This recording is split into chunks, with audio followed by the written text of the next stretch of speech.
Vamos a orar y pedir que Él prospere su palabra en nuestro corazón. Señor, gracias por este día y por cómo tú nos has traído hasta aquí. En este primer día de la semana queremos reconocer que tú eres el único merecedor de toda gloria y honor. Y eso pasa no solamente por cantarte a ti, no solamente por orar a ti, sino también por escucharte a ti. Te pedimos, oh Dios, que ahora nos hables a cada uno en su situación. Que sea tu palabra, que sea tu voz la que escuchemos en esta mañana. Y que sea delante de ti y ante ti, ante quien nos postramos. Que tu Espíritu Santo obre hoy aquí, oh Dios. Lo pedimos en el nombre de Jesús. Amén. En esa época prehistórica, antediluviana, en la que todavía no existían redes sociales, lo que sí existía era la costumbre de que cuando uno emprendía un viaje pudiese traer de vuelta algún producto típico de ese lugar que visitaba, ya fuese una comida, ya fuese una bebida o simplemente lo que llamamos souvenir, una taza o una camiseta con ese mensaje: estuve en Lobos y me acordé de ti.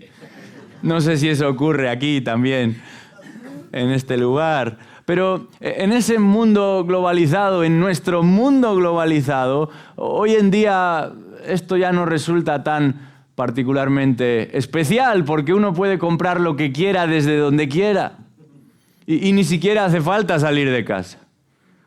No hace falta más que un teléfono o cualquier otro dispositivo y en unos pocos días o en unas pocas horas, según donde uno esté localizado, lo recibirá en su casa. Y en función de la demanda tardará más o tardará menos, pero en un corto periodo de tiempo lo que uno observaba desde la pantalla estará en sus manos. Lo tendrá en sus manos. Uno puede comprar casi lo que quiera, por muy raro, por muy exótico que esto resulte, pero hay algo que no se compra ni se vende, y es la santidad. La santidad. En este mundo la santidad no se compra ni se vende, entre otras razones porque a casi nadie le interesa. No existe demanda de santidad en este mundo, y cuando no hay demanda, entonces no hay oferta. Pero tristemente no solamente hablamos del mundo, sino también de la iglesia evangélica. En la iglesia evangélica la santidad tampoco pasa por su mejor momento. No es algo prioritario tampoco. Y sin embargo, en esencia, el cristianismo es esto. En esencia, el cristianismo, en primer término y en último término, tiene que ver con esto, con el que un grupo de personas que formaba parte del mundo, que practicaba las costumbres del mundo, que mantenía las acciones y las inacciones de este mundo, vengan a ser como Él. Vengan a vivir como Él, tengan la posibilidad y el honor incomparable de reflejarle a Él. Eso es la santidad, semejanza a Él. No solamente afinidad con Él, no solamente afirmarle a Él, el venir a ser como Él. Eso es la santidad. El venir a ser como Él en nuestros afectos. El venir a ser como Él en nuestras acciones. El venir a ser como Él en nuestros pensamientos, en nuestros planteamientos, pero también en nuestras prácticas. El venir a ser como Él en carácter y en conducta. Esto es la santidad, obediencia a Él, conformidad con Él. Efesios 1, versículo 4 dice que Dios nos escogió en Él antes de la fundación del mundo para que fuésemos santos y sin mancha delante de Él. Esto no es un marco conceptual, no es un paradigma para unos pocos elegidos por Dios. Es para todos los que han sido elegidos por Dios. Es para todos los que han sido rescatados por Dios, reconciliados por Dios para vivir como Dios. Efesios capítulo 4, versículo 13 dice, hasta que todos lleguemos. Hasta que todos, sin excepción, lleguemos. ¿Lleguemos a dónde? A la unidad de la fe. De la fe y del conocimiento pleno del Hijo de Dios. A la condición de un hombre maduro.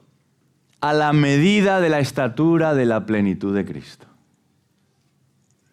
Al punto que el autor a la epístola de los Hebreos, en el capítulo 12, versículo 14 de esta carta, dice que sin santidad nadie verá al Señor.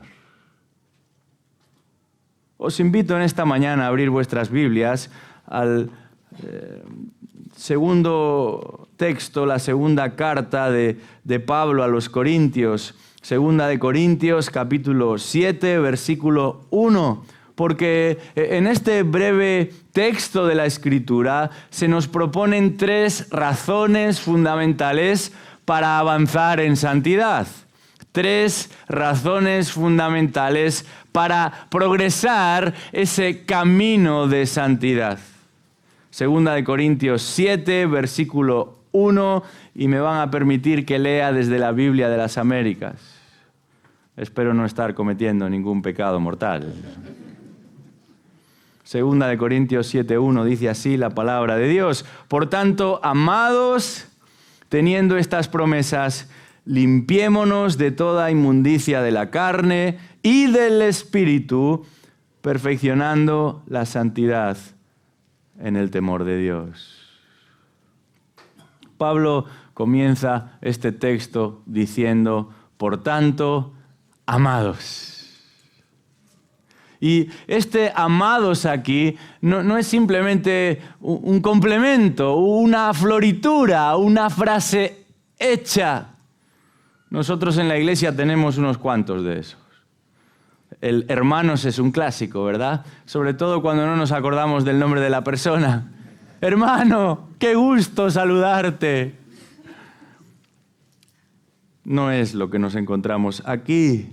De hecho, en realidad ni siquiera es habitual que Pablo hable en estos términos de amados. El apóstol escribió muchas cartas, pero solamente 13 de ellas forman parte de lo que llamamos canon del Nuevo Testamento. Y hay algo común a todas sus cartas, a las 13 de ellas, y es que fueron escritas para otros cristianos. Pablo escribe a creyentes, para creyentes, a veces un creyente, a veces una iglesia, a veces varias iglesias, pero en todas esas cartas dirigidas a creyentes, y aunque siempre escribe a creyentes, el apóstol solamente se refiere a esos creyentes de esta manera en 6 ocasiones. Y 4 de ellas lo hace para señalar, para identificar, para delimitar a los corintios. Y esto resulta sorprendente. A mí me llama la atención, porque precisamente han sido los corintios los que más dificultades le han supuesto a Pablo, los que más problemas le han dado a Pablo, los que más le han hecho llorar, los que más lo han despreciado, los que más lo han infravalorado. Y sin embargo, Pablo ama a los corintios. Y él los ama porque Dios los ama. No por lo que los corintios hacen, Ni siquiera por lo que los corintios son en términos humanos. Así actuamos nosotros muchas veces. Amamos a alguien porque nos interesa amar a alguien, por las razones que sean. Pero Dios ama a los corintios y lo hace de una manera desinteresada. Y Pablo ama a los corintios y lo hace de una manera desinteresada. Los ama porque Dios ha obrado en ellos y para con ellos, a pesar de quiénes eran ellos y de lo que todavía son ellos. Él los salvó, Él los adoptó por medio de la obra de Cristo en la cruz del Calvario. Y ahora, esos corintios, se llamen como se llamen, son amados de Dios. Son amados por Dios. Y por tanto, lo son de Pablo y de parte de Pablo también. Así es como deberíamos amar nosotros a los que Cristo ama. ¿Cómo tratar de otra manera a aquellos por los que Cristo murió? Pero tristemente se producen tantos comentarios entre nosotros y entre otros, entre todos aquellos que formamos parte de la iglesia, de una iglesia. Lamentablemente tienen lugar tantas críticas entre nosotros, tantas acusaciones, murmuraciones entre creyentes. Y fíjate en el detalle, no importa lo grande o lo pequeña que sea una congregación. No importa lo preparado y lo actualizado que esté nuestro lugar de cultos o si sucede precisamente lo contrario. Y sin embargo, esto no debería ser así. Por muchos años, el filósofo alemán Friedrich Nietzsche tuvo muy mala prensa entre los cristianos, tanto por sus conclusiones acerca de Dios como por sus posiciones acerca del hombre. Pero lo que muchos no saben es que este filósofo Nietzsche, el que escribió esas famosas palabras, Dios ha muerto, era hijo de un pastor luterano. Y su experiencia en la iglesia, en las iglesias, había sido tan nefasta que nunca quiso volver. Él decía, cuando hay 4 cristianos juntos, están criticando a un quinto. Y no lo sabía porque se lo habían contado. Él lo había visto, él lo había oído. Si hubiese un medidor especializado, hoy en día hay medidores para todo, pero si hubiese un medidor especializado concretamente en esto, ¿qué saldría que hacemos más? ¿Cuestionar al hermano? ¿Descalificar al hermano? ¿U orar por el hermano? ¿Qué sería más común? ¿Acusar a los hermanos, desprestigiar a los hermanos o hablar bien de nuestros hermanos? ¿Qué ocurriría con más frecuencia? Si en un momento tienes algo contra tu hermano, acércate a él, habla con él, resuélvelo con él y en último término, a pesar de cómo vaya a reaccionar él, ámalo, porque al margen de lo que esa persona haya hecho o no haya hecho, haya dicho o no haya dicho, si eres del Señor, debes amar a tu hermano porque debes amar a tu prójimo. Y debes amar a tu hermano como a ti mismo. Y no sé hasta qué punto hay alguna persona aquí que se retira el saludo a sí mismo, que deja de tratarse a sí mismo, consigo mismo. Dice la Escritura que es muy fácil amar a Dios a quien no ves y sin embargo no amar a tu hermano a quien tienes delante. Si eres del Señor, has de amar a tu hermano como a ti mismo, Porque además dice la Escritura que el amor cubrirá multitud de pecados.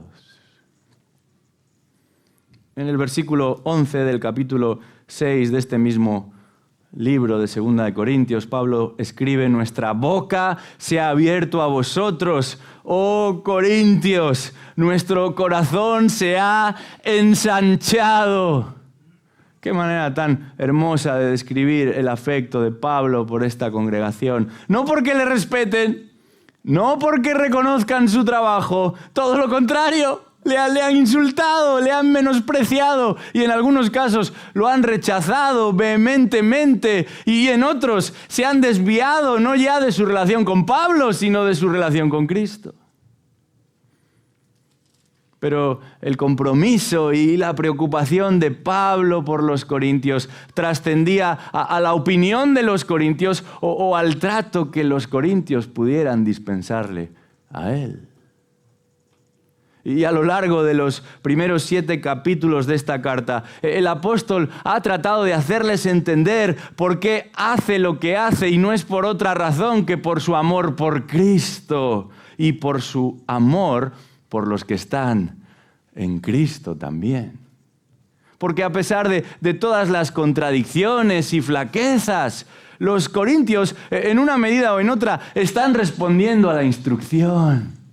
Los corintios, aunque sea despacito, están avanzando. Aunque sea despacito, están progresando en ese camino de santidad. Y Pablo los ama tanto como para seguir invirtiendo en ellos. No solo no ha perdido la esperanza, sino que quiere seguir invirtiendo en ellos, aunque sea a la distancia, y les exhorta a circular por un camino mejor, el camino de santidad. Lo que Pablo está poniendo delante de los corintios en este breve texto que hemos leído, lo que Pablo está poniendo delante de nosotros en esta mañana a través de este breve texto que hemos leído, no es otra cosa que un camino distinto al camino de todos los demás. Una vida santa. Esto es lo que nos encontramos aquí. Y para ello les ofrece y nos ofrece 3 razones fundamentales para caminar en santidad. Y si la Iglesia pretende avanzar y si la Iglesia pretende agradar a su Señor como grupo, pero también como individuos, esta es una cuestión clave.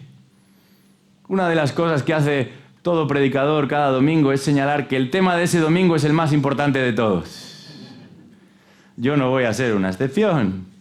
Pero en este caso no es mi aviso ni mi alerta la que debe prevalecer, sino la de la propia palabra. No podremos avanzar ni agradar a Dios ni como grupo ni como individuos si la santidad no es una realidad en nuestra vida. Por eso, lo primero que este texto nos señala es la motivación para vivir en santidad. Si hemos de emprender este camino de santidad, lo primero que el apóstol nos presenta aquí es la motivación para vivir en santidad. Y eso lo observamos en la primera parte de este versículo 1 de 2 de Corintios 7. Vamos a leerlo una vez más. Dice ahí: por tanto, amados, teniendo estas promesas. Creo que la Reina Valera dice: puesto que tenemos tales promesas. ¿Cuál es la motivación para vivir en santidad? El texto nos lo dice claramente: las promesas de Dios. ¿Pero qué promesas son estas? Por muchos años, el poseer una Biblia en castellano estaba prohibido, estaba perseguido, estaba penalizado por la ley. Pero en este momento de la historia en el que tú y yo vivimos, se venden Biblias de todas las formas, de todas las formas, de todos los tamaños, de todos los formatos, de todos los colores, de todos los estilos, de multitud de traducciones distintas. Y entre todas esas, que se consiguen fácilmente por ahí, hay una que se llama precisamente así, la Biblia de las promesas. Algunos sonríe porque es la suya. Espero que no. De hecho, creo que esta Biblia de las promesas viene con colorines y todo, subrayada, con una lista de promesas. Bueno, tengo que decir algo al respecto. No todas las promesas que encontramos en la Biblia están dirigidas directamente a nosotros. Algunas tienen otros destinatarios y haremos bien en pararnos y en determinar en qué consisten y a quién van dirigidas esas promesas. Pero en este texto, Pablo apela a una serie de promesas. A una serie de promesas que sí nos pertenecen por derecho. El apóstol dice, tenemos tales promesas. Y este término, tener, nos habla de posesión, indica posesión, son nuestras. Estas promesas no pertenecen a otros, son las nuestras. No son para otros, son para nosotros. Unas promesas particulares. Unas promesas preciosas. ¿Pero qué promesas son estas? Leamos por un momento desde la segunda parte del versículo 16 del capítulo 6 de Segunda de Corintios. Dice ahí, habitaré en ellos y andaré entre ellos y seré su Dios y ellos serán mi pueblo. Por tanto, salid de en medio de ellos y apartaos, dice el Señor, y no toquéis lo inmundo, y yo os recibiré, y yo seré para vosotros Padre, y vosotros seréis para mí hijos e hijas, dice el Señor Todopoderoso. Esas son las promesas. Por un lado, el texto, al final del versículo 16, nos habla de la presencia de Dios. En este versículo 16 se nos plantean varios contrastes entre el templo de Dios y los ídolos, entre una antigua dispensación y una nueva dispensación, entre un nosotros y un ellos. Y es importante notar aquí esa gran diferencia que el apóstol Pablo va a proponer en este versículo 16, porque aún siendo Israel, esos son los ellos, la más privilegiada de todas las naciones, esos son los ellos aquí. Aún disfrutando de la presencia de Dios, esos son los ellos aquí, y eso significa que no cuentan con lo que nosotros contamos, que no disfrutan con lo mismo que nosotros disfrutamos.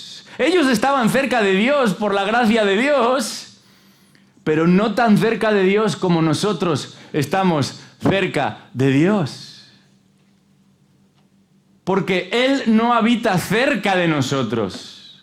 Él está en nosotros si somos de Él, en cada uno de nosotros. Dice la Escritura que su templo no está cerca de nosotros, está en nosotros si somos de Él. Por la fe, Él habita en cada corazón. Esto es tremendo. Pensar en la presencia de Dios no es pensar en un lugar al que nos tenemos que acercar. Él está aquí y ahora. Él mora en ti si eres de Él. Él permanece en ti si le perteneces a Él. Y esto es algo asombroso. Esto es algo precioso. Sobre todo a la luz de conocer un judaísmo en el que la élite sacerdotal tenía oportunidad de participar de ciertos ritos y cultos que en un sentido les permitían acceso a una presencia de Dios que no era abierta a todos los públicos. Y aún entre los propios sacerdotes, solamente uno y una vez al año tenía la oportunidad de entrar en el llamado lugar santísimo. Este no es tu caso o el mío si somos del Señor. La presencia de Dios es una realidad, un acceso vivo y nuevo, siempre accesible, siempre abierto, siempre dispuesto. Qué preciosa promesa. Pero en esa serie de promesas el texto apunta también al perdón de Dios como una segunda en esa lista de promesas. El versículo 17 nos habla de esto. Dice ahí, por tanto salid de medio de ellos y apartaos, dice el Señor, y no toquéis lo inmundo, y yo os recibiré. Aquí se nos habla de esa posibilidad de perdón que pasa por arrepentimiento primero y esa acogida de Dios después. El versículo 17 termina diciendo, yo os recibiré. Esta es una de las afirmaciones más maravillosas en toda la Escritura. Yo te pregunto, ¿eres uno de esos que ha sido recibido por Dios? ¿Uno de esos que ha experimentado el abrazo de Dios de esta manera? ¿Te has arrepentido de tus pecados? ¿Los has dejado junto a esa cruz? ¿Y has experimentado el abrazo del Señor? Porque Él es uno que dice que todo aquel que viene a Él, a la manera de Él, puede permanecer con Él porque Él no lo echa fuera. Tremendo el perdón de Dios. Uno que no nos echa en cara lo que un día sucedió, uno que no trae constantemente de vuelta aquello que pasó. Un perdón genuino y definitivo. Pero esta serie de promesas a las que se refiere el apóstol Pablo en el versículo 1 de 2 de Corintios 7, además de a la presencia de Dios, además de al perdón de Dios, va a apuntar a lo que podríamos llamar la paternidad de Dios. Mira lo que dice el versículo 18 en su primera parte, 2 de Corintios 6, 18. Y yo seré para vosotros Padre. Y la idea aquí es la de la posibilidad extraordinaria de mantener ese tipo de relación con Dios tan íntima como la que uno mantiene con un padre. Pero no con cualquier padre. Yo no sé qué clase de padre eres tú o qué clase de padre has tenido tú, pero cuando aquí se nos presenta a Dios como Padre, es otro nivel. Cuando aquí Dios se presenta como Padre, es un estándar distinto al tuyo o al mío. Sí, es verdad, la figura de Padre aquí apunta a ese cuidado, a ese cariño que se le supone a todo padre para con sus hijos. Pero es que Dios no es como todo padre. Él es el Padre con mayúsculas. Dice 1 Juan 3:1, mirad cuán gran amor nos ha otorgado el Padre para que seamos llamados hijos de Dios. Y esos somos. Por esto el mundo no nos conoce porque no le conoció a Él. Amados, ahora somos hijos de Dios y aún no se ha manifestado lo que habremos de ser, pero sabemos que cuando Él se manifieste, seremos semejantes a Él porque le veremos como Él es. Y todo el que tiene esta esperanza puesta en Él se purifica así como Él es puro. Este es un Padre dadivoso, generoso. Es un Padre amoroso, cariñoso. Y es un Padre puro, santo, limpio, sin mancha, sin doblez. Él es el Padre con mayúsculas si somos de Él. Pero hay algo más en esta serie de promesas. Y ese algo más lo encontramos en el cierre del versículo 18.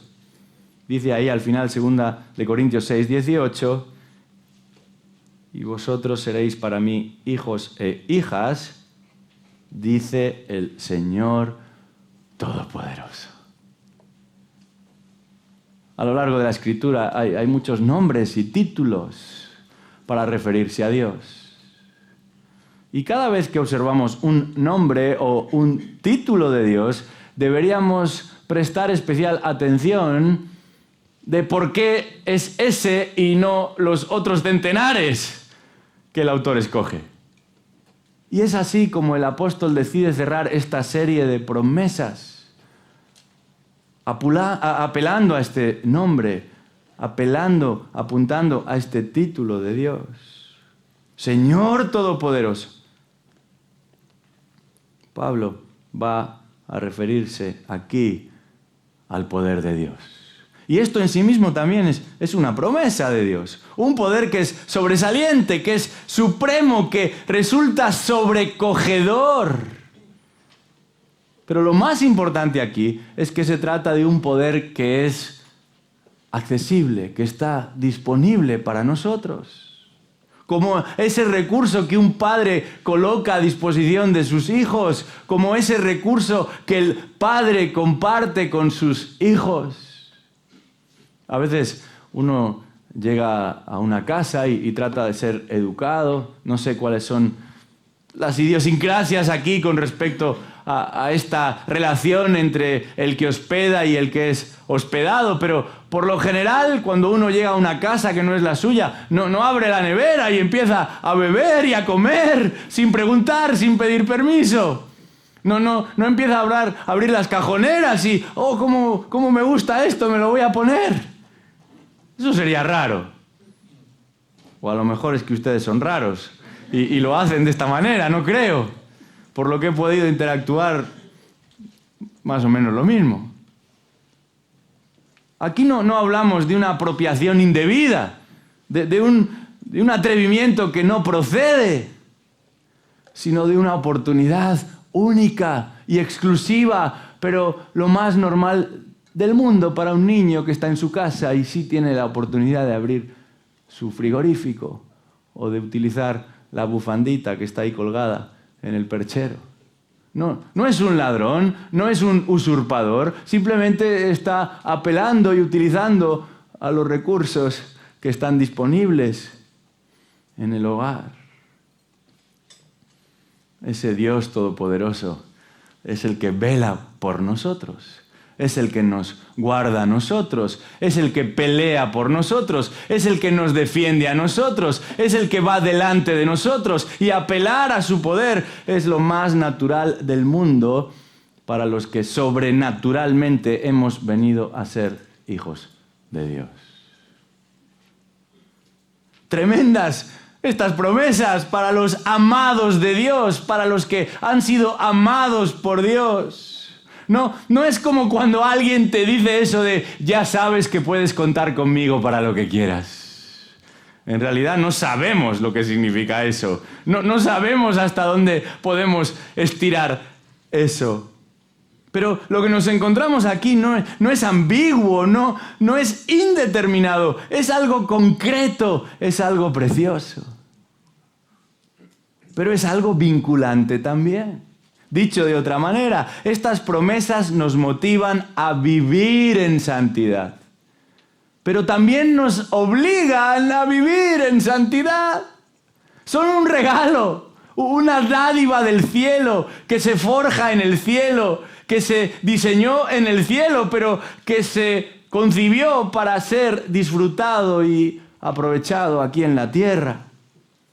Pero han de ser una realidad para todo cristiano verdadero. Son una responsabilidad si realmente eres un cristiano verdadero.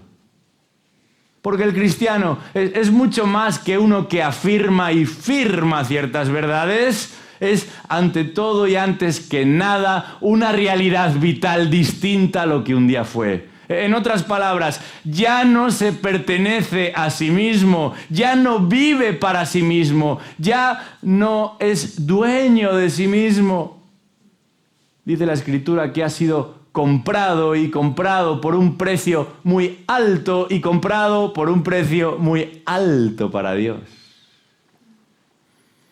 El propio apóstol Pablo dirá, ya no vivo yo, sino que vive Cristo en mí. El cristiano es uno que disfruta de la presencia de Dios en su vida, que experimenta el perdón de Dios en su vida, que tiene a Dios por Padre y que disfruta también del poder de Dios obrando en su vida y a través de su vida. Y no podemos vivir de espaldas a esto si somos del Señor. Las promesas de Dios son la motivación que necesitamos, pero también el empujón que necesitamos para vivir en santidad. Su presencia nos acompaña y nos fortalece en tiempo de debilidad, nos anima cuando todo se nubla a nuestro alrededor. Él nos protege y nos defiende de enemigos y peligros de los cuales ni siquiera somos conscientes. Su perdón nos califica, su perdón nos cualifica. Si podemos caminar es porque Él ha abierto este camino vivo y nuevo a través de la persona, el cuerpo y la vida de Jesucristo. Es por su vida que nosotros tenemos vida y ha sido porque Él cargó nuestra carga que nosotros ya no tenemos cargas. Él nos ha liberado de toda la culpa, de toda la pena y la corrupción que el pecado acarreaba. Nos ha vestido con una justicia que no es nuestra por derecho, pero ahora sí es nuestra por derecho. Y es lo que nos da derecho a presentarnos delante de Él. Su paternidad nos compromete. Él es nuestro Padre, como hemos leído en 1 Pedro capítulo 1. Como hijos obedientes, entonces, ya no nos conformamos a los deseos que antes teníamos en nuestra ignorancia. Y así como Él nos llamó a ser santo, porque Él es santo, hemos de ser santos en toda nuestra manera de vivir. Si realmente Dios es nuestro Padre, y nosotros sus hijos, hemos de parecernos a nuestro Padre, porque somos sus hijos. Es lo natural a nivel humano, es lo sobrenatural a nivel espiritual. Su poder nos asiste, el mismo capaz de librarnos del dominio de Satanás, de rescatarnos de la senda que lleva a la perdición. Es el mismo poder que obra en nosotros para santificación. Esta era la realidad de los corintios, esta ha de ser la realidad y la responsabilidad de todo aquel que está en Cristo. ¿Es ese tu expediente de vida? ¿Es esa tu experiencia de vida espiritual? ¿O todavía vives por ti y para ti? ¿O todavía estás anclado, atrapado, atado por una vida de pecado? ¿Has creído en Cristo como tu único y suficiente Salvador?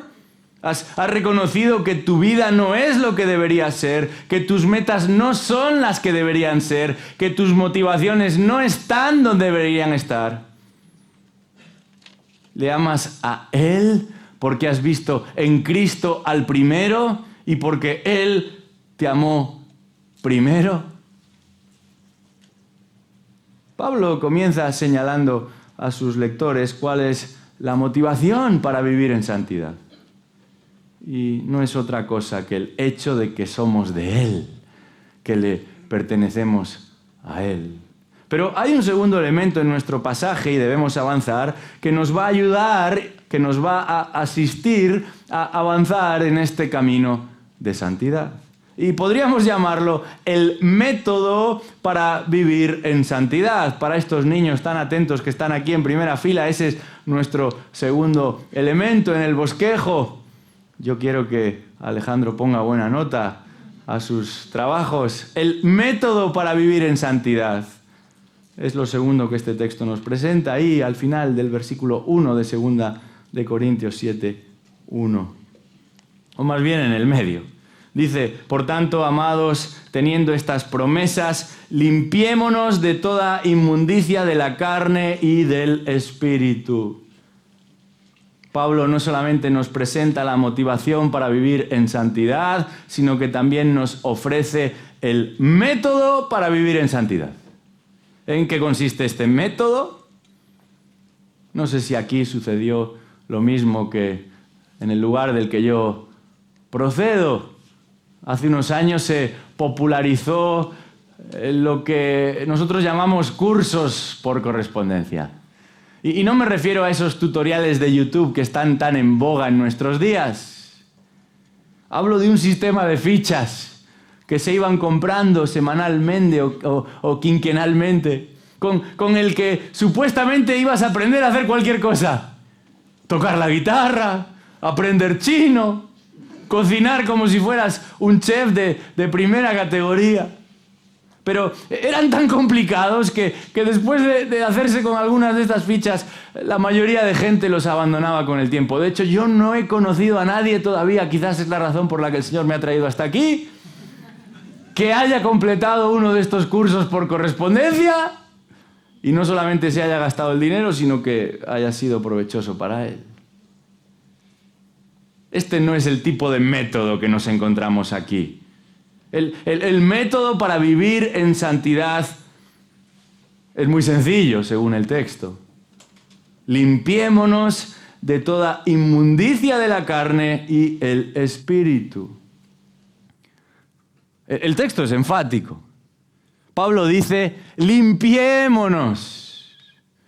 Para los amantes de la gramática, que por estadística alguno tiene que haber también aquí en este salón, Pablo usa una voz media y un pronombre reflexivo. En otras palabras, el sujeto realiza la acción y ese mismo sujeto se beneficia de la acción también.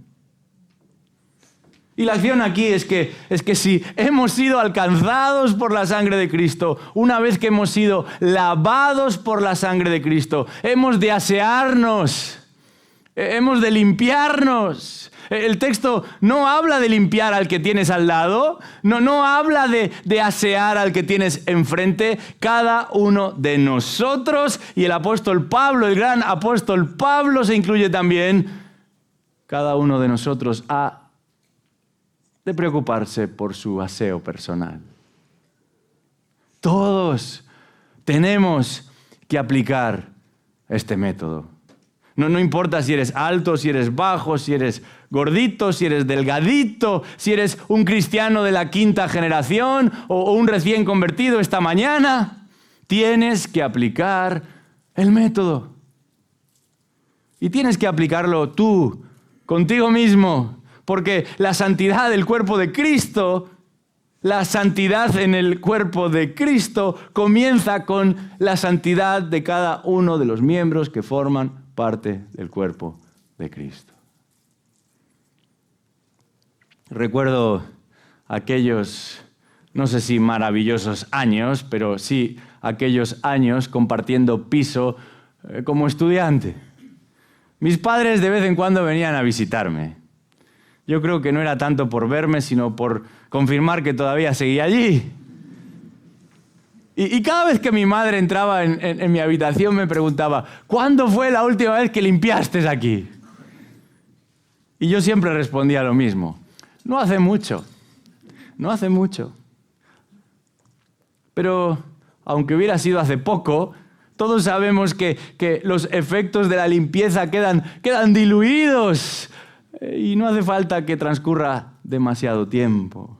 Pablo dice, limpiémonos de toda inmundicia y apunta a una acción constante que ha de ser repetida en el tiempo, porque nos enfrentamos a una amenaza constante que se repite en el tiempo. Y no importa cuánto de diligentes hayamos sido en el pasado, si no lo seguimos siendo hoy. Si no lo continuamos haciendo hoy. Si dejamos de hacerlo hoy. Esa palabra inmundicia puede ser traducida también como polución o como contaminación. Y solamente se emplea aquí en el Nuevo Testamento. Y se refiere a algo que ensucia, a algo que mancha, que corrompe. Ya sea que mancha y corrompe lo que llamamos material o que mancha y corrompe lo que llamamos espiritual. Esto es importante aquí porque los dos elementos están presentes. No es que existe una área pura que es espiritual, intangible, y una que tiene una tendencia a ser más sucia. que es el cuerpo, la carne. Ambas realidades, lo material y lo espiritual, dice Pablo, conforman lo que somos como individuos, han sido redimidas por Cristo y han de ser cuidadas delante de Él.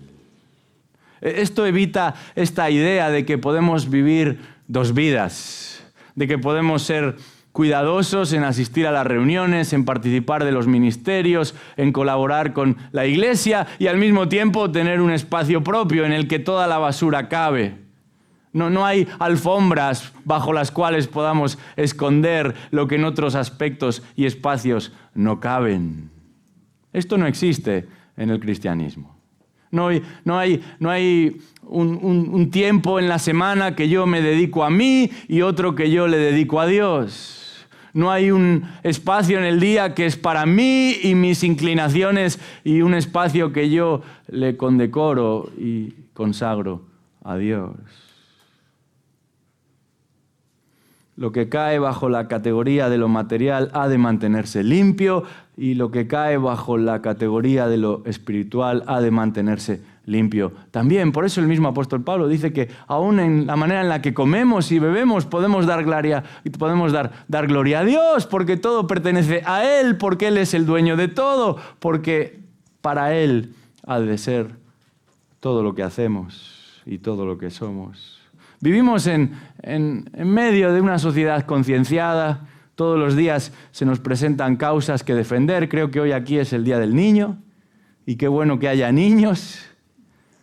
Pero no todas las causas son necesariamente tan importantes o tan destacables.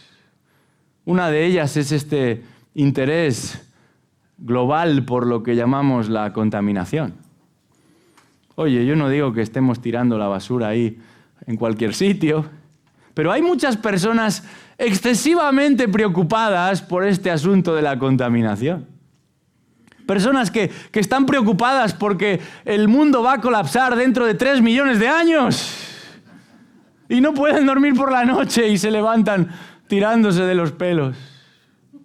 Y están dispuestos a tomar medidas drásticas para evitar que esto suceda. Y algunos de ellos, inclusive aquí en la Argentina, han decidido no volver a comer carne. Y entonces su dieta está hecha a base de lo que nosotros llamamos insectos, de bichos. Es verdad, no estoy bromeando. Hay otros que, tratando de preservar el medio ambiente, han decidido dejar de tener hijos.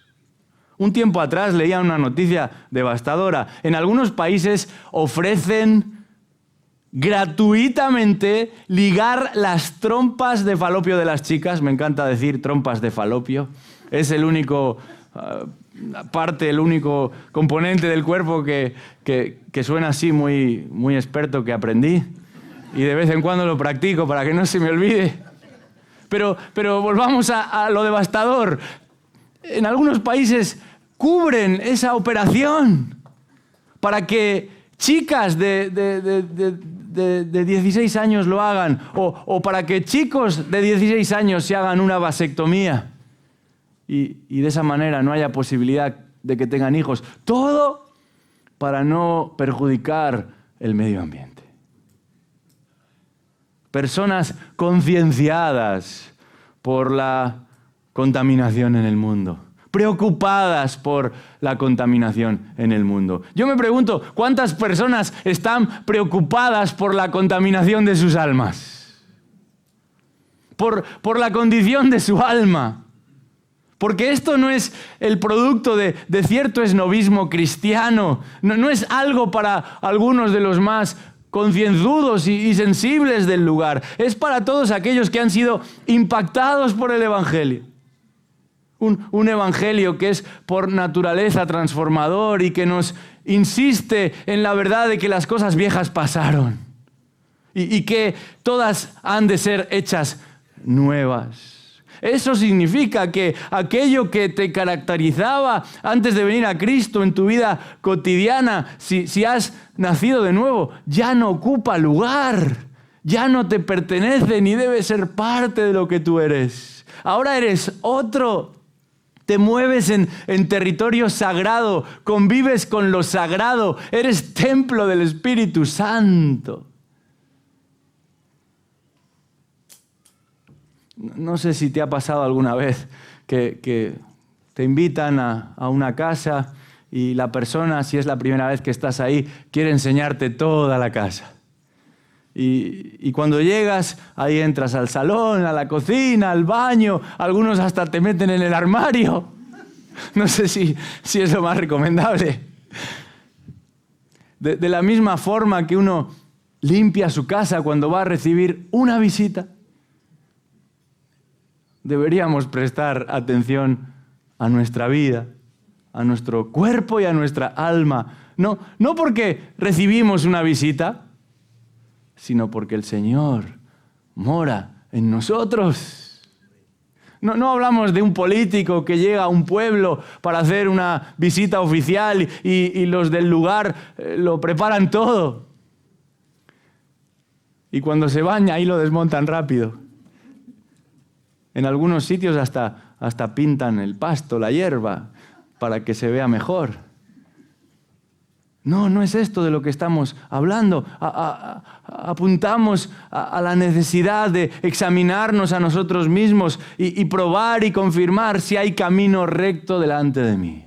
Esa es la única posibilidad para uno que conoce que Dios conoce y ve y está. Dice el versículo 16 de este capítulo 6 de 2 de Corintios, nosotros somos el templo del Dios vivo. ¿Y qué acuerdo tiene el templo de Dios con los ídolos? La única manera de mantenernos y avanzar en este camino de santidad es limpiarnos, es asearnos. Pero la pregunta clave, fundamental, es ¿cómo lo hacemos? ¿Cómo nos limpiamos? ¿Cómo nos aseamos? Si esta es una responsabilidad de cada uno, ¿cómo la sobrellevamos? ¿Cómo la cumplimentamos? Bueno, lo hacemos por medio de los recursos que Dios mismo nos ha dado. Esos que muchas veces han venido a llamarse los medios de gracia.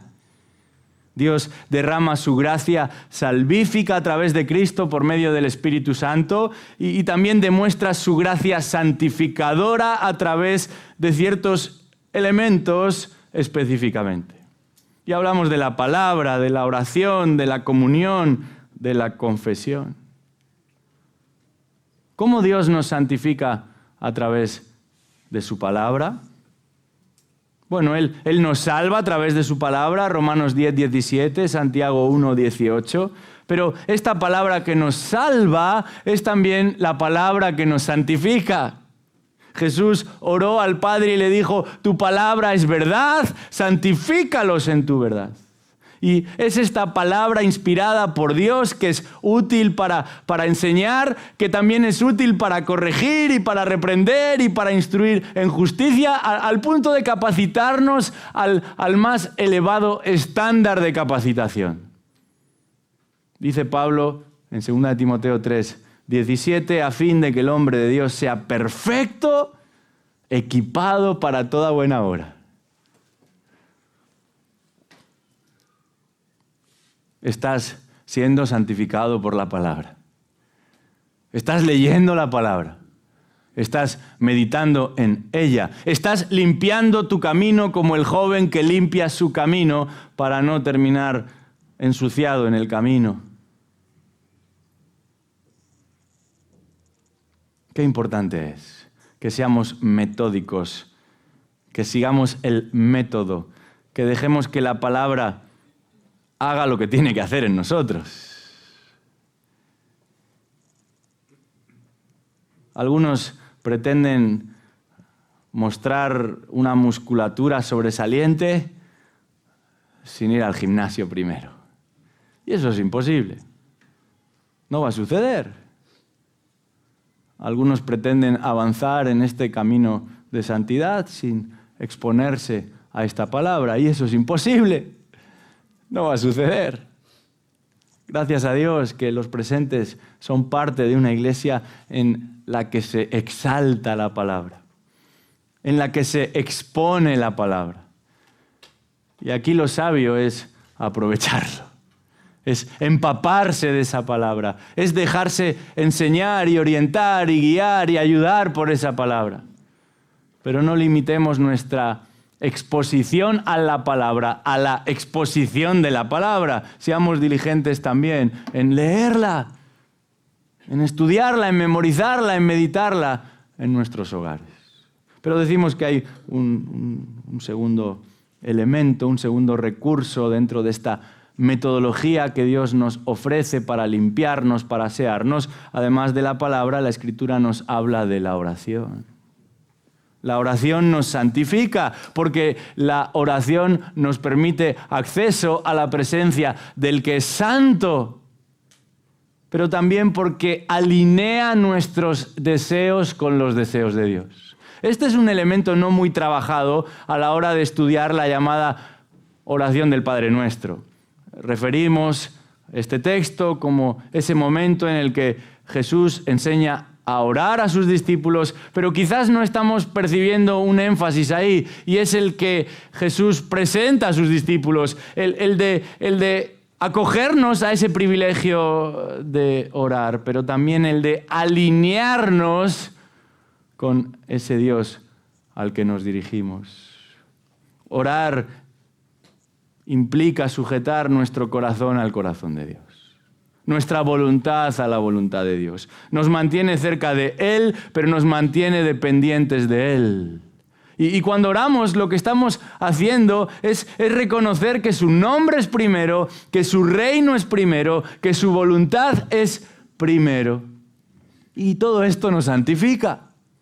Todo esto nos limpia de otros intereses y de otras prioridades, de preocupaciones, sí, pero también de potenciales ideas y bifurcaciones en el camino que nos apartan del que debemos seguir. Cuando comparecemos delante de Dios, nuestras limitaciones se hacen más evidentes que nunca. Cuando nos acercamos a la presencia de Dios, nuestras faltas y nuestras tachas, nuestras cicatrices son más visibles que nunca. Por eso Jesús, en ese intento de enseñar a sus discípulos a orar, también les va a hablar de la importancia de pedir perdón. Un perdón que es necesario, un perdón que debemos recibir, un perdón que debemos dispensar. Cuando accedemos a la presencia de Dios y hablamos con Dios, somos bendecidos por Dios, confortados y conformados a la imagen de Dios en Cristo. Que puedas decir eso, que decía aquel hombre, eres capaz de hablar de Dios y además eres capaz de hablar con Dios. Necesitamos orar más. Todos sin excepción, desde el primero al último. Y hoy en día que nuestros dispositivos miden el tiempo que hemos pasado en esos dispositivos, necesitamos orar más. Mucho más. Desde el primero al último. Decía Martín Lutero que el día que más ocupado estaba era entonces el día en el que más debía orar. No seamos autosuficientes. Volvamos a Dios. Postrémonos delante de Dios. No hace falta mucho. Solamente un rinconcito. Pero es algo que puede cambiar el sino de nuestra vida. La dirección, la orientación de todo lo que hacemos. Aún de aquellos que sirven al Señor. Necesitamos orar más. Porque no oramos como debemos ni lo que debemos. Pero lejos de flagelarnos por ello, hagámoslo. Comencemos hoy. Y no nos fijemos metas imposibles de alcanzar. Seamos consistentes. Los que saben de moda dicen menos es más. Eso significa que no hace falta ponerse todos los complementos el mismo día. No eres un perchero andante. Menos es más también con la oración. Sé consistente y cada día un poquito más y un poquito más. Hasta que realmente sí pueda ser llamado y considerado un hombre, una mujer de oración. La oración nos santifica porque nos permite acceso a Dios, porque nos humilla delante de Dios, porque alinea nuestra voluntad con la voluntad de Dios. Pero además de la palabra y la oración, para esa tarea de limpieza, de lavado, contamos con un recurso más, que no es otra cosa que la comunión. La comunión. Hebreos 10:25 es el texto más citado para hablar de la comunión, no dejando de congregarse como algunos tienen por costumbre, sino al revés, alentándonos unos a otros, animándonos unos a otros, exhortándonos unos a otros, y así hasta completar ese número de 26 prácticas que solamente podemos experimentar en comunión. Este es un aspecto sensible en la época en la que nos encontramos. En una época en la que las relaciones se manejan en remoto, el ocio tiene lugar de forma remota, el que trabaja lo hace de manera remota también. Pero resulta de vital importancia esa comunión palpable, visible.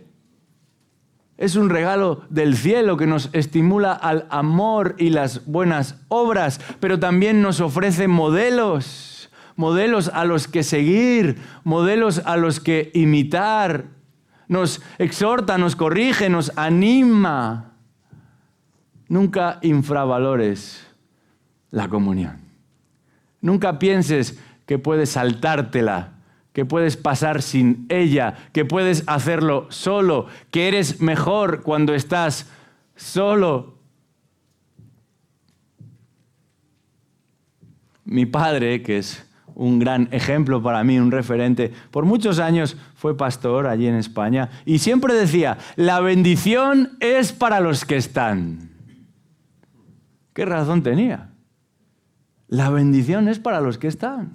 Hay algo único, hay algo irrepetible que no se puede reduplicar, que no se puede reproducir en otro sitio ni por nosotros solos. Y es lo que experimenta el cuerpo de Cristo cuando reunido alrededor de la palabra de Cristo da gloria al Cristo que nos unió.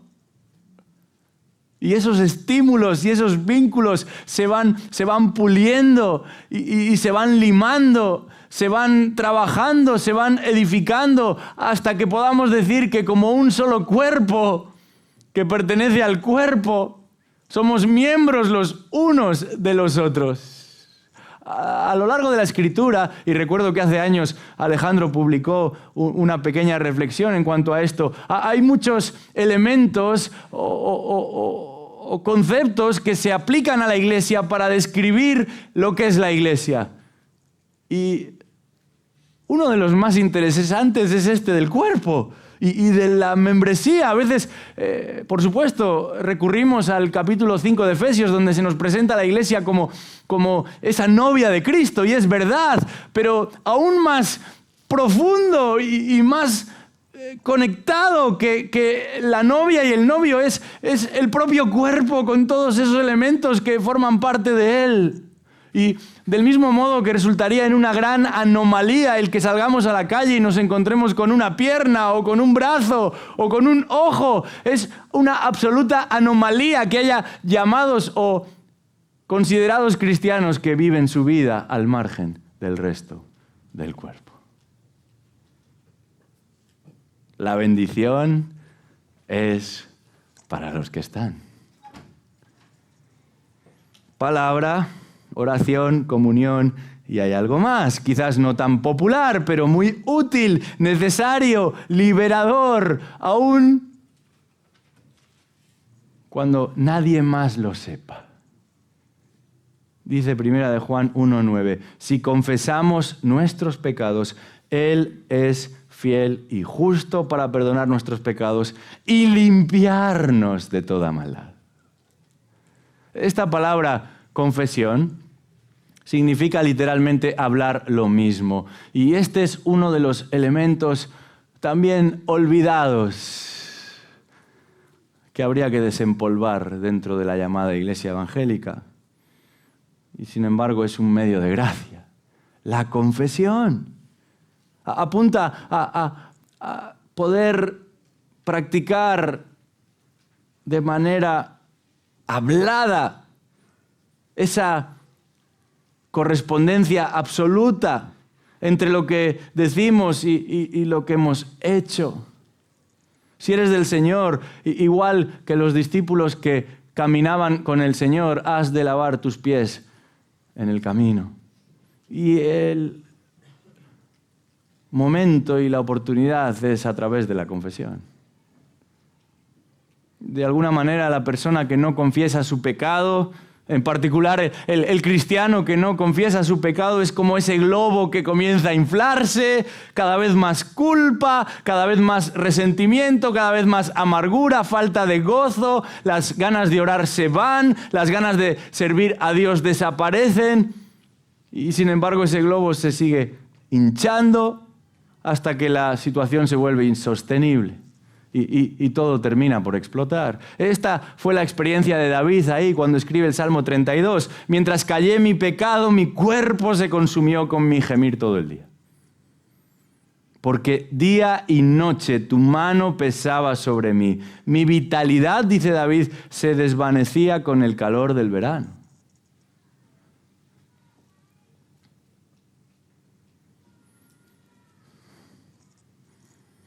Que el Señor nos ayude, trayendo convicción y convicción de pecado. No nos endurezcamos, no lo dejemos pasar, no vayamos acumulando. Uno de los inventos más maravillosos para todos aquellos usuarios de las cocinas es la trituradora.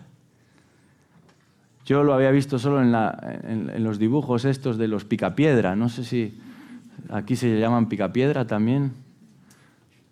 Ahí era un dinosaurio que se comía la basura, pero cuando llegamos a los Estados Unidos, las cocinas tienen trituradoras.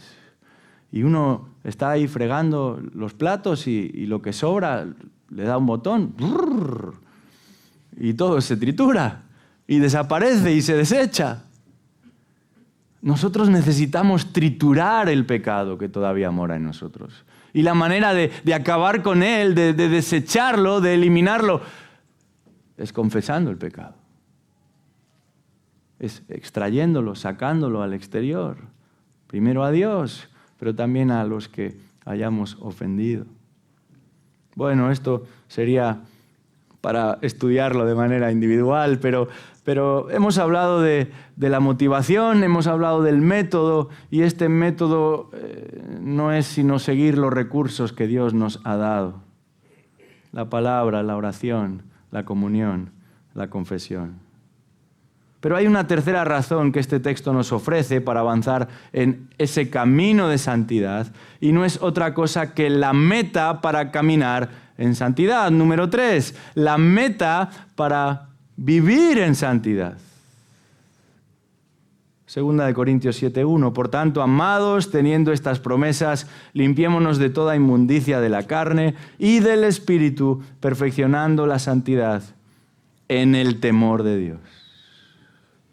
Cuando hablamos de meta, nos referimos a eso a lo que aspiramos, a aquello hacia donde nos dirigimos. La traducción literal de esta frase aquí sería alcanzando santidad en el temor de Dios. Y la idea es que se trata de algo que buscamos constantemente. Por eso algunas versiones lo traducen de esta manera, perfeccionando. Y la idea es la de trasladar la idea de que se trata de un ejercicio continuo, todos los días, cada día, como ese músico que afina su instrumento, pero sobre todo refina su técnica, y lo hace por medio de una práctica constante, disciplinada. Y en este caso, la melodía del cristiano no es otra cosa que la santidad. Esa es nuestra meta, es ahí donde debemos refinarnos, donde debemos perfeccionarnos. Pero déjame clarificar algo importante, porque cuando hablamos de santidad, no solamente nos referimos a algo que debemos dejar de ser o a algo que debemos dejar de hacer para avanzar en santidad. La santidad no se reduce a una lista de noes solamente, también incluye una lista de síes. En palabras de de Juan Carlos Reil. El hombre santo no permanecerá inactivo todo el día.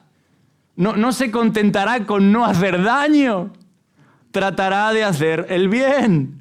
Se esforzará todo lo posible por ser útil en su época y generación y de aliviar también las necesidades espirituales y los sufrimientos a su alrededor.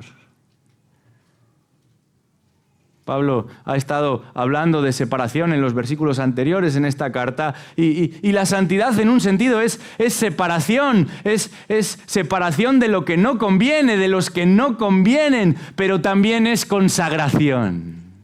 Y eso tiene que ver con entregarse a lo que sí conviene, con dedicarse a lo que sí nos conviene. Una dedicación constante y perfeccionadora.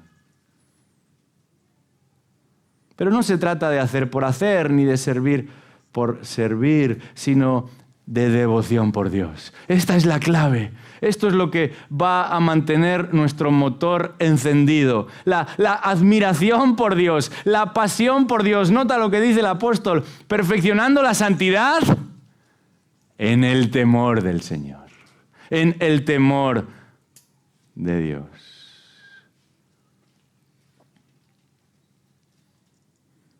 El temor de Dios. ¿Cuánto te importa a ti esto del temor de Dios? ¿Cuánto piensas tú en el temor de Dios?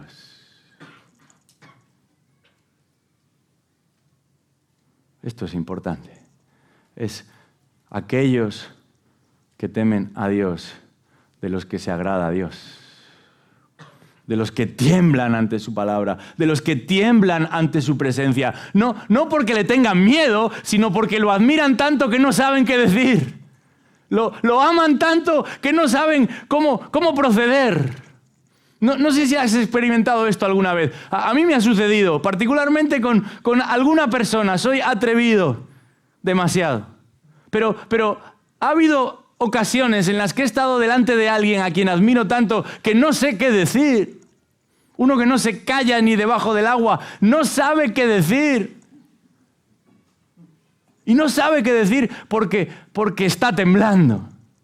Porque no quiere ofender, no quiere resultar grotesco, ni maleducado, ni prepotente, ni atrevido en ningún caso.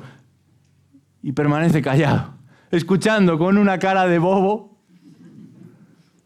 Pero uno piensa, es mejor pasar por bobo callado que confirmarlo hablando.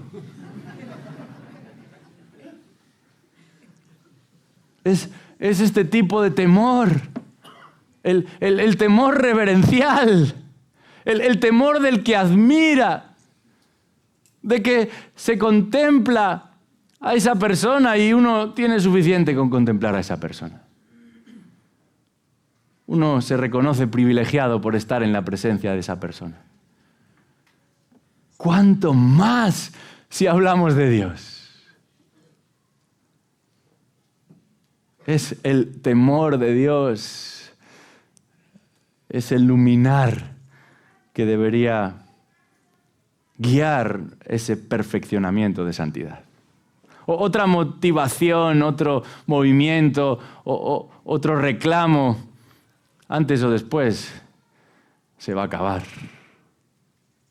se va a apagar. Pero el temor del Señor es todo lo que necesitamos. El temor de uno que es inabarcable, que es inescrutable, que no se agota, que no se estropea, que no se devalúa, que a medida que lo conocemos más, nos sorprendemos más y lo admiramos más porque nos damos cuenta de que es mejor de lo que jamás habíamos pensado. Es superior a todo lo que habíamos cuantificado. Es más bello y más hermoso de lo que habíamos observado. Es común ver a pastores y a líderes, incluso a padres frustrados por cómo las personas que están bajo su responsabilidad no están tomando en serio este asunto de perfeccionar la santidad. ¿Queremos ver a más personas comprometidas? ¿Queremos ver a más almas consagradas? Mostrémosles quién es nuestro Dios. Eso es lo que necesitan ver, eso es lo que necesitan entender. Enseñémosles quién es nuestro Dios, sus perfecciones, su majestad, su belleza, su gloria, su imponente nombre. No existe mejor aliciente para el cristiano, para que un cristiano camine en santidad, que la contemplación de Dios.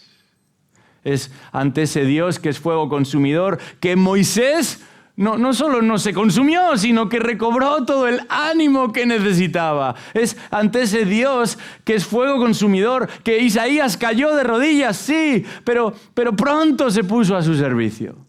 Es ante ese Dios que es fuego consumidor, que el mismo Pablo pasó de ser un perseguidor de la iglesia a ser un predicador de la iglesia y uno de los mejores predicadores que la iglesia jamás ha tenido.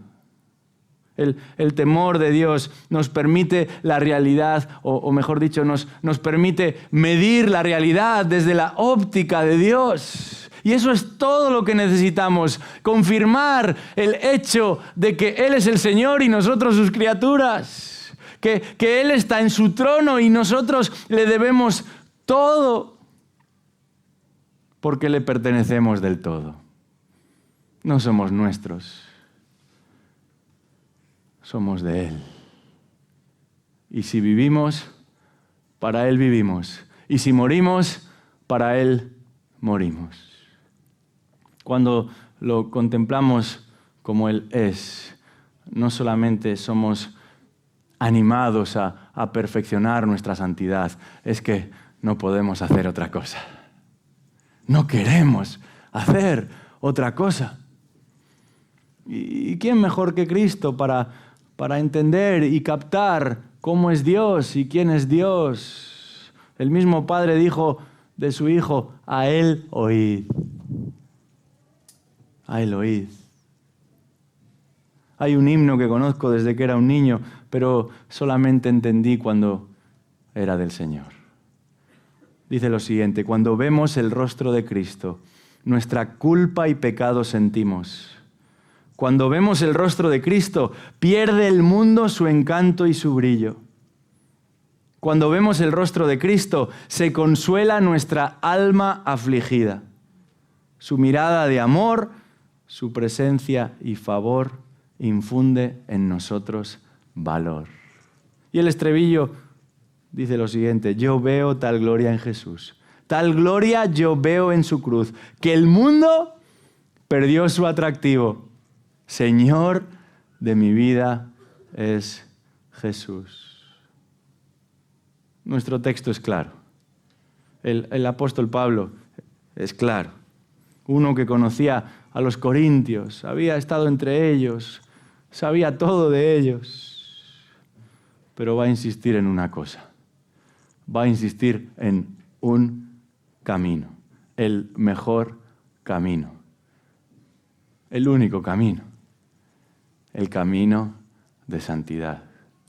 Quiera Dios que ese sea también nuestro camino.